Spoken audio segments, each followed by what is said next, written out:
नमस्कार। आज हम स्टैंडर्ड 9th के लिए लेक्चर 7 लेके आए हैं चैप्टर 5 से the fundamental unit of life, the cell. हम लोग यहाँ पर देख रहे हैं सब टॉपिक इसका है मीडिएटेड ट्रांसपोर्ट। मीडिएटेड ट्रांसपोर्ट का मतलब यहाँ पर बीच में इसमें कुछ मीडियम हो। जैसे इसमें होता है प्रोटीन के बारे में हम लोग जाने थे कि सेल मेम्ब्रेन में होता है 2 लेयर होता है लिपिड का, और एक उसमें बीच में सस्पेंडेड होता है प्रोटीन, और कुछ ऊपर प्रोटीन का जो है रिसेप्टर के रूप में काम करता है। तो हम लोग इसके फंक्शन के बारे में जाने थे। प्रोटीन का जो फंक्शन है वो रिसेप्टर का काम करता है, मतलब अलग अलग मटेरियल्स को वो रिसीव करने का काम करेगा। तो हम लोग आज यहाँ पर देखेंगे the movement of molecules through plasma membrane by a special protein, या ट्रांसपोर्ट प्रोटीन कहते हैं, या permeases is called mediated transport, और हम लोग इसे कहते हैं मीडिएटेड ट्रांसपोर्ट। अब ये जो मीडिएटेड ट्रांसपोर्ट है इसमें 2 तरह का प्रोसेस होगा।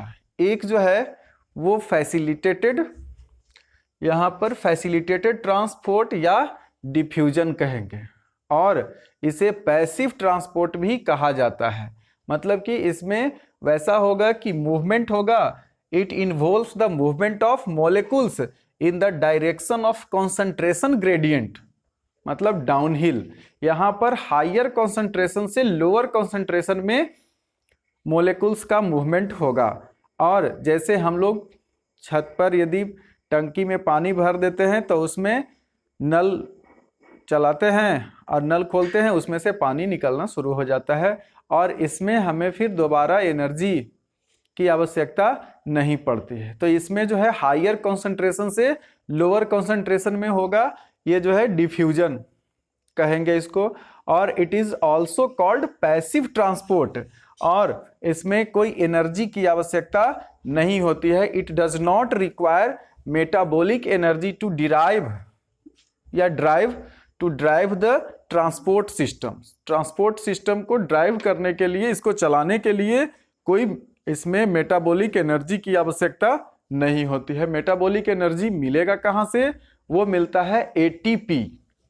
मतलब कि जब रिस्पायरेशन होता है हमारे सेल के अंदर माइटोकॉन्ड्रिया में, तो वहाँ पर एनर्जी जो है वो इसमें एटीपी के फॉर्म में, एडिनोसाइन ट्राइफॉस्फेट, कुछ जो एनर्जी है वो इसके फॉर्म में एटीपी के रूप में कन्वर्ट हो जाता है, और ये एनर्जी करेंसी के रूप में ये जमा रहता है। जब भी जरूरत होगा तो इससे जो है एनर्जी मिलना शुरू हो जाएगा। इसके बारे में हम लोग पढ़ेंगे, जब माइटोकॉन्ड्रिया के बारे में जानेंगे तो इसमें विस्तृत रूप से हम लोग पढ़ेंगे।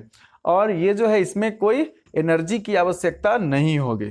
अब यहाँ पर हम लोग देखेंगे कि ये जो है इसका एग्जाम्पल सबसे पहला है कि जैसे ग्लूकोज, हमारे ब्लड में ग्लूकोज का कॉन्सेंट्रेशन हायर होगा और सेल में लोअर होगा, और ये जरूरी है ग्लूकोज हमारे लिए, मतलब एनर्जी इसी से मिलेगा। ग्लूकोज प्लस ऑक्सीजन मिलके हमें कार्बन डाइऑक्साइड और एनर्जी देने का काम करेगा। तो यहाँ पर रिस्पायरेशन होगा तो इसमें एनर्जी मिलेगा। तो ये ग्लूकोज जो है वो बाहर से, मतलब सराउंडिंग मीडियम से, मतलब ब्लड से, वो कैसे इसमें जाएगा, सेल में कैसे पहुँचेगा।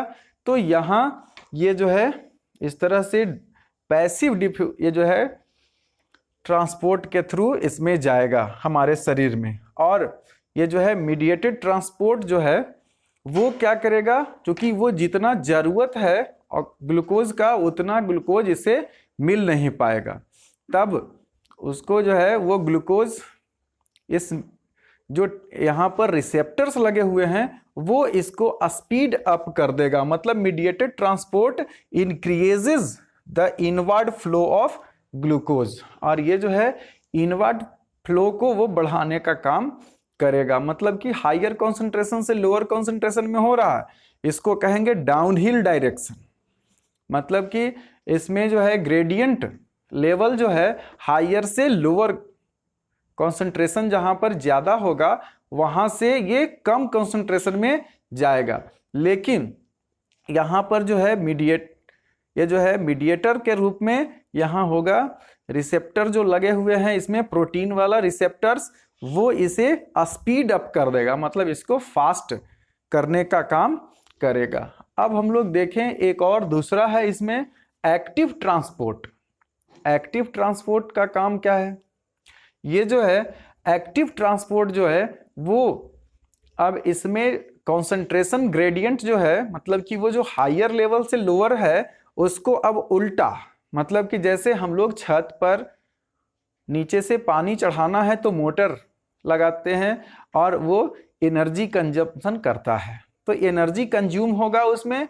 और तो वैसे ही ये भी है एक्टिव ट्रांसपोर्ट, इसे पंप भी कहा जाता है। और यहाँ पर दूसरा हम लोग देखेंगे,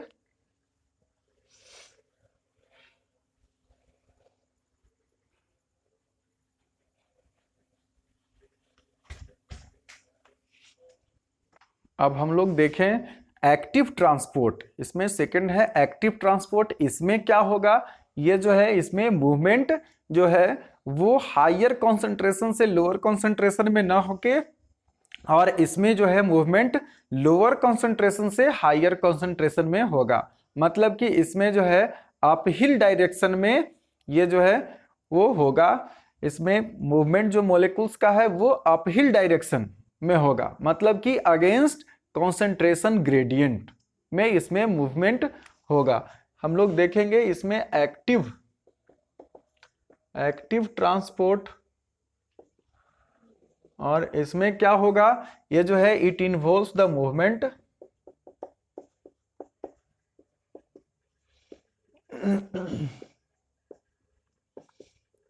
मूवमेंट ऑफ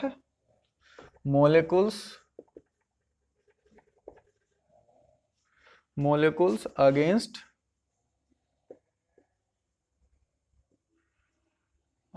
the concentration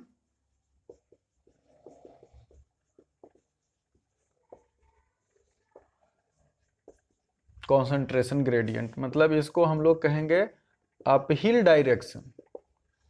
ये जो है अपहिल डायरेक्शन में ये होगा। यहाँ पर हम लोग देखेंगे कि इसमें जो मॉलिक्यूल्स का मूवमेंट हो रहा है वो कॉन्सेंट्रेशन ग्रेडियंट के अगेंस्ट में हो रहा है, मतलब कि लोअर कॉन्सेंट्रेशन से हायर कॉन्सेंट्रेशन में इसमें मूवमेंट हो रहा है। तो ऐसा यदि होता है तब हम इसको कहेंगे ये जो है एक्टिव ट्रांसपोर्ट है। और इसमें इसका जो है कोई एनर्जी, हम लोग उसमें देखे थे कि डिफ्यूजन में कि एनर्जी का उपयोग नहीं हो रहा था, लेकिन इसमें जो है it requires metabolic energy from ATP. ये जो है एटीपी से अपना मेटाबॉलिक एनर्जी ये लेगा। और हम लोग जानते हैं कि एटीपी किसको कहते हैं, ये जो है एटीपी एडिनोसाइन ट्राइफॉस्फेट एक एनर्जी करेंसी है, जो माइटोकॉन्ड्रिया में रिस्पायरेशन के बाद जो एनर्जी मिलता है वो इसमें यूज होता है एटीपी के निर्माण में। तो इस तरह से हम लोग बाद में फिर पढ़ेंगे, माइटोकॉन्ड्रिया के बारे में पढ़ेंगे तो हम लोग एटीपी के बारे में विस्तृत चर्चा करेंगे। तो इसमें जो है it requires metabolic energy from ATP, और ये जो है इसको हम लोग पंप भी कहते हैं। It is also called pump. और ये होगा किसके द्वारा, ये जो है इसमें मीडिएटेड ट्रांसपोर्ट, मतलब कि प्रोटीन जो है वो इसे ले जाने और लाने का काम करेगा। परमिएजेज जो है इसको बाहर से अंदर और अंदर से बाहर लाने का काम करेगा। इसमें एग्जाम्पल में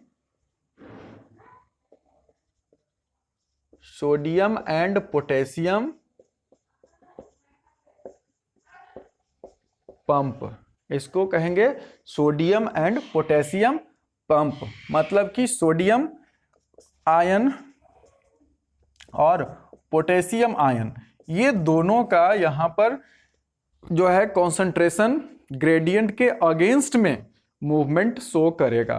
जैसे मान के चलिए एक सेल है, इसमें पोटेशियम जो है वो अंदर में ज्यादा है और बाहर यहाँ पर पोटेशियम का कॉन्सेंट्रेशन लोअर है, और सोडियम का यहाँ पर कॉन्सेंट्रेशन जो है वो यहाँ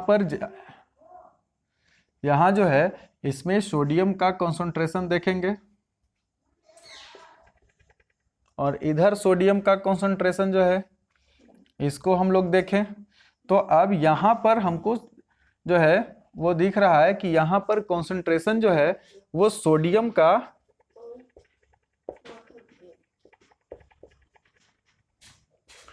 इसके अपेक्षा ज्यादा है। ये जो है सोडियम का कॉन्सेंट्रेशन हम लोग देखेंगे कि बाहर में ज्यादा है और पोटेशियम का कम है, अंदर में यहाँ पर ज्यादा है।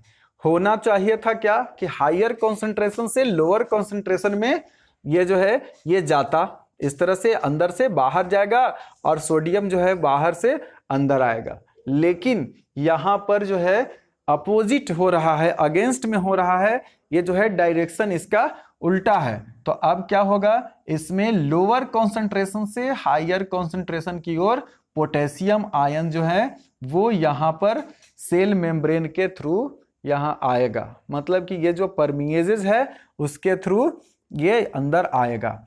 और यहाँ पर देखिए कि सोडियम का कॉन्सेंट्रेशन यहाँ लोअर है, बाहर में हायर कॉन्सेंट्रेशन है। तो ये क्या होगा, ऐसे तो बाहर से अंदर आना चाहिए था लेकिन यहाँ ये रिमूव हो जाएगा, मतलब कि सोडियम जो है वो इसमें बाहर मूव करके चला जाएगा। तो इस तरह से सराउंडिंग मीडियम में यहाँ हम लोग देख रहे हैं कि ये जो है हायर कॉन्सेंट्रेशन से लोअर कॉन्सेंट्रेशन की ओर न जाके यहाँ लोअर कॉन्सेंट्रेशन से हायर कॉन्सेंट्रेशन में जा रहा है। तब यहाँ पर ये जो है एनर्जी की आवश्यकता होगी, और इसमें एनर्जी कहाँ से मिलेगा, ये एटीपी से इसको जो है एनर्जी मिलेगा। अब यहाँ पर हम लोग देखेंगे कि ये पोटेशियम का जो कॉन्सेंट्रेशन है वो कितना होगा और सोडियम का कॉन्सेंट्रेशन कितना होगा। तो यहाँ जो है 20 to 50 टाइम्स ये जो इसका कॉन्सेंट्रेशन है ये जो है पोटेशियम का, ये जो है 20 to 50 टाइम्स यहाँ ग्रेटर होगा इसमें, या मोर भी इसको कह सकते हैं। तो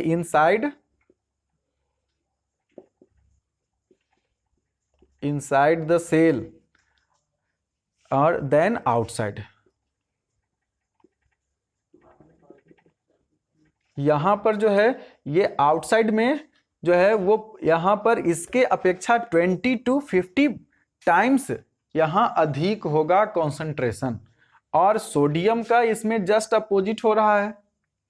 सोडियम का क्या होगा, इसमें 10 टाइम्स इसका जो है कॉन्सेंट्रेशन जो 10 टाइम्स यहां पर ये अधिक होगा आउटसाइड में, अंदर के अपेक्षा इसमें जो है सोडियम आयन का कॉन्सेंट्रेशन जो है 10 टाइम्स ग्रेटर।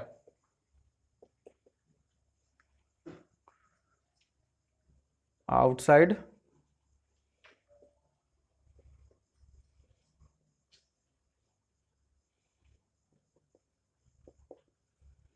इसमें जो है 10 टाइम्स ग्रेटर रहेगा, आउटसाइड इसमें जो है ये रहेगा देन दी सेल।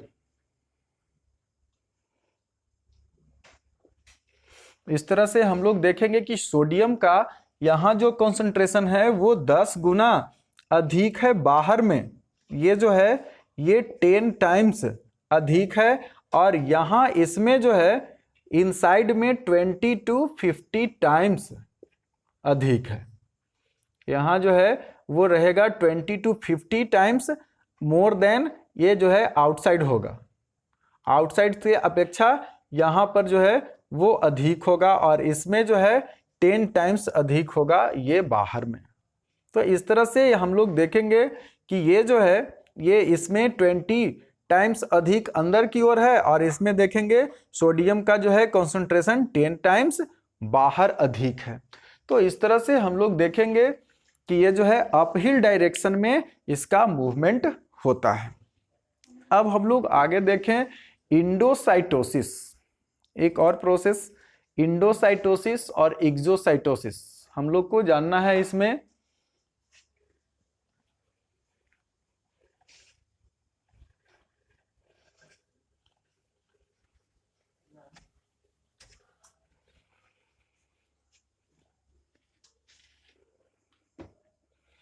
एक्सोसाइटोसिस और इंडोसाइटोसिस है क्या, इसको पहले हम लोग जाने। तो ये जो है इंजेशन ऑफ मोलेकुल्स या materials by the cell through the plasma membrane is called endocytosis. Endocytosis ये जो है इसमें इंजेशन मतलब कि बाहर से अंदर आना किसी मटेरियल्स का, ingestion of materials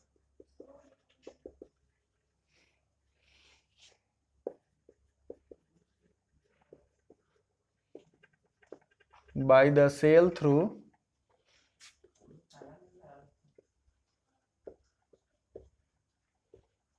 plasma membrane is called ingestion, called endocytosis. ये जो प्रोसेस है इंडोसाइटोसिस कहलाएगा। तो ingestion of materials by the cell through plasma membrane is called endocytosis. और ये जो है इसको सेल ईटिंग भी कहा जाता है। सेल ईटिंग मतलब कि इंजेशन होगा अमीबा में, जो बाहर से मतलब कि स्यूडोपोडिया के थ्रू ये जो है उसे चारों तरफ से वो बाइंड कर लेता है और वो अपना जो है भोजन इंगल्फ कर लेता है। तो इस तरह से ये कहलाएगा इंडोसाइटोसिस। और ये जो प्रोसेस है इसको हम लोग थ्री सिमिलर, ये जो है collective terms of three similar process से ये जो है इसको हम लोग कर सकते हैं। इट इन्वॉल्व्स, या इसमें जो है ये तीन कलेक्टिव टर्म्स को दिया जाएगा। तो इट इज ए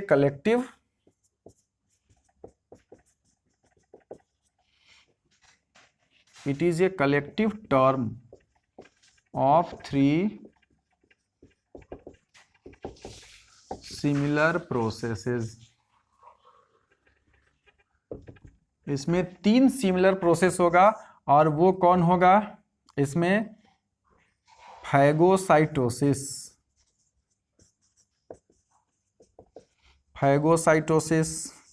दूसरा है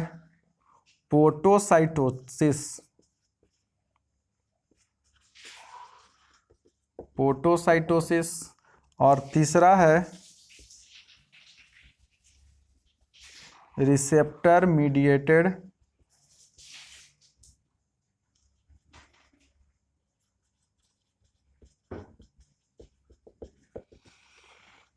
अब देखिए फैगोसाइटोसिस, पोटोसाइटोसिस और रिसेप्टर मीडिएटेड इंडोसाइटोसिस, ये तीन सिमिलर प्रोसेस है जिसे हम लोग कलेक्टिवली टर्म इंडोसाइटोसिस कहते हैं। अब फैगोसाइटोसिस में क्या होगा, इसमें जो प्लाज्मा मेम्ब्रेन है वो चारों तरफ से पार्टिकल्स को बाइंड कर लेगा। यहां जो है फैगोसाइटोसिस में in this process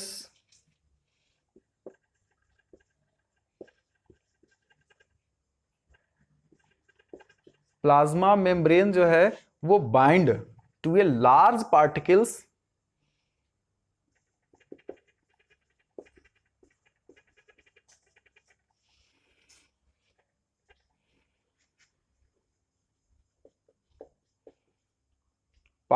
को वो बाइंड कर लेगा।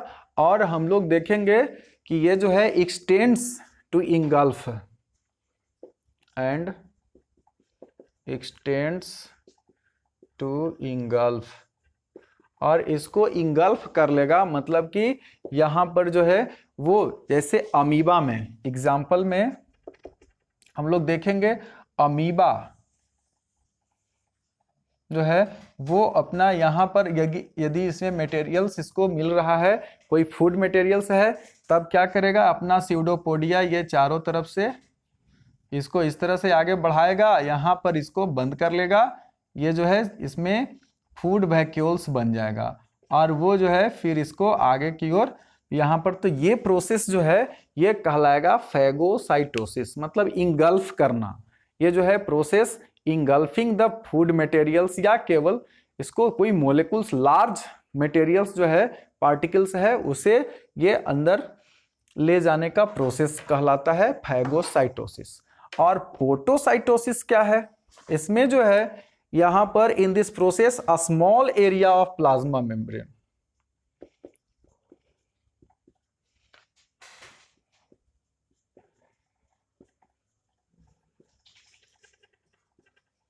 a small area of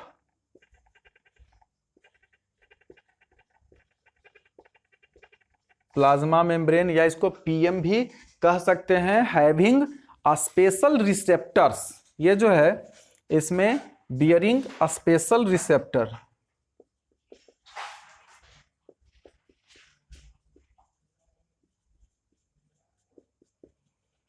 ये जो है स्पेशल रिसेप्टर्स होगा और वो जो है क्या करेगा, फॉर ए स्मॉल मोलिकुल्स, ये रिसेप्टर्स जो होंगे फॉर ए स्मॉल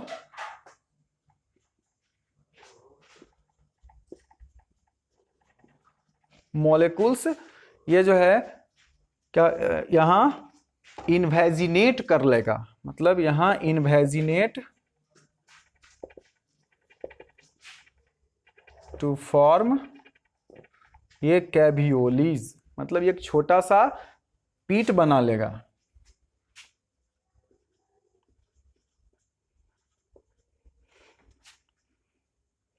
अब यहां इसमें कैवियोल बन जाएगा, मतलब एक छोटा सा इसमें जो है वो, जैसे मान के चलिए कि ये सेल है,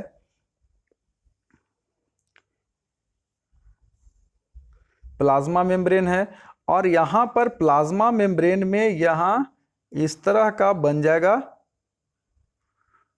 ये जो है डबल यहां पर होगा, ये लिपिड का 2 लेयर होगा, तो यहां पर इसमें कैविटी बन जाएगा और ये जो है छोटा छोटा मोलिकुल्स को, ये जो है यहां पर मोलिकुल्स को, ये यहां पर कैविटी ये जो बना हुआ है ये इसमें, और हम इसे दिखा रहे हैं बड़ा,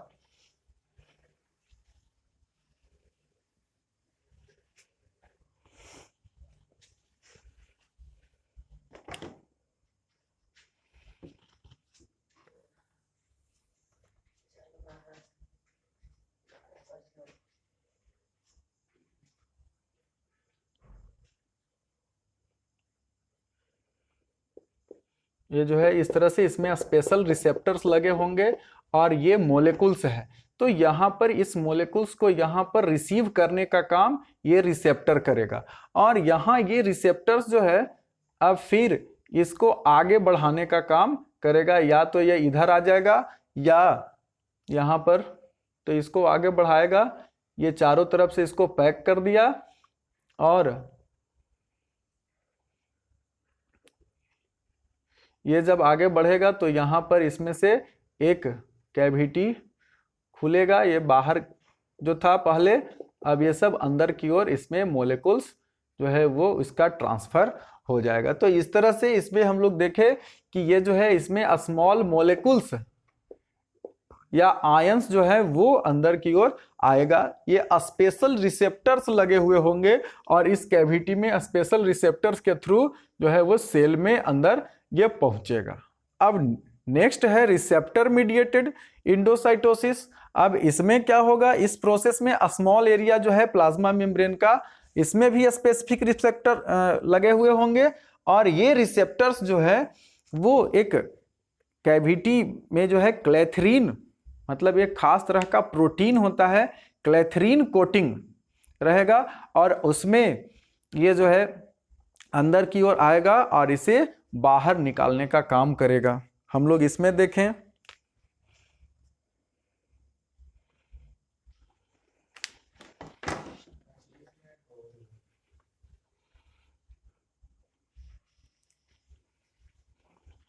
हम लोग ऊपर देखेंगे थर्ड में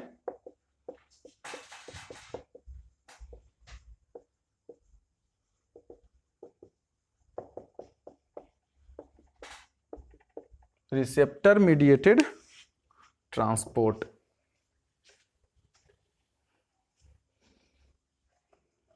और ये जो है रिसेप्टर मीडिएटेड ट्रांसपोर्ट में, in this process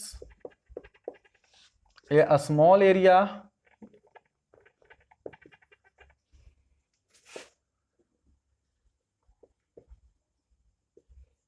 of plasma membrane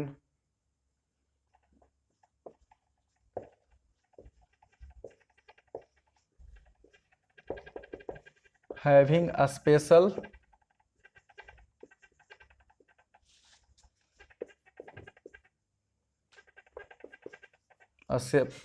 receptor for large मोलेकुल्स। इसमें लार्ज मोलेकुल्स का होगा, इसको लाइगेंड्स बोला जाता है। और ये जो है लार्ज मोलेकुल्स के लिए ये यहाँ पर स्पेशल या स्पेसिफिक रिसेप्टर्स होंगे जो क्या करेगा, लार्ज ये इन्हें क्लेथरीन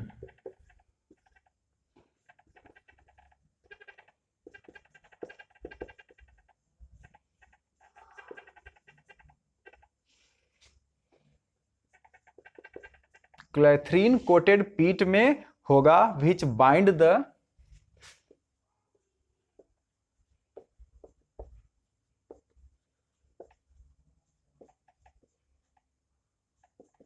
मोलेकुल्स। और ये मोलेकुल्स को बाइंड करेगा, ये जो लार्ज मोलेकुल्स है इसे ये बाइंड करेगा, मतलब कि ये जो है इसको पकड़ेगा। अब यहां पर देखेंगे कि ये कैसे होगा। ये एक सेल का यहां पर हम लोग देखें स्ट्रक्चर है, और इसमें जो है डबल मेम्ब्रेन जैसा ये स्ट्रक्चर दिख रहा है, ये हो गया इसमें लिपिड का बाइलेयर। और यहां पर एक कैविटी होगा, ये जो कैविटी है मतलब ये जो है पीट्स कैवियोल ये बनाएगा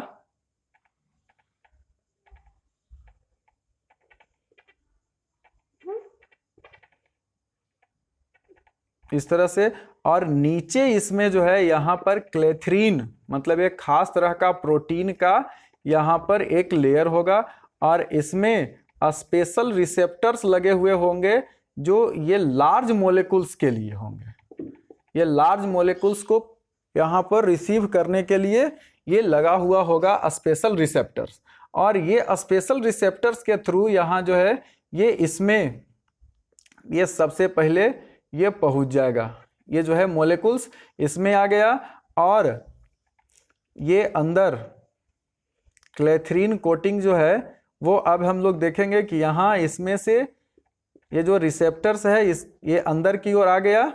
यहाँ जो बड़ा लार्ज मोलेकुल्स है और इसका जो क्लेथरीन है, क्लेथरीन का जो कोटिंग है वो यहाँ इसमें टूट जाएगा, अलग अलग हो जाएगा, और इसमें से लार्ज मोलेकुल्स जो है वो सेल के अंदर चले आएंगे। फिर इसमें एक और प्रोसेस होगा जो यहाँ से फिर से ये जो है पीट्स का निर्माण ये कर लेगा। इस तरह से फिर एक पीट बन जाएगा इसमें, और इसमें फिर से रिसेप्टर्स जो हैं वो बाहर की ओर फिर आ जाएंगे, और यहाँ पर फिर इसमें क्लेथरीन का कोटिंग हो जाएगा। इस तरह से हम लोग देखेंगे कि ये रिसेप्टर मीडिएटेड ट्रांसपोर्ट हो गया। और हम लोग एक्सोसाइटोसिस थोड़ा सा जो बच गया है, एक्सोसाइटोसिस उसको हम लोग नेक्स्ट वीडियो में इसे हम बताने का प्रयास करेंगे। तब तक के लिए धन्यवाद।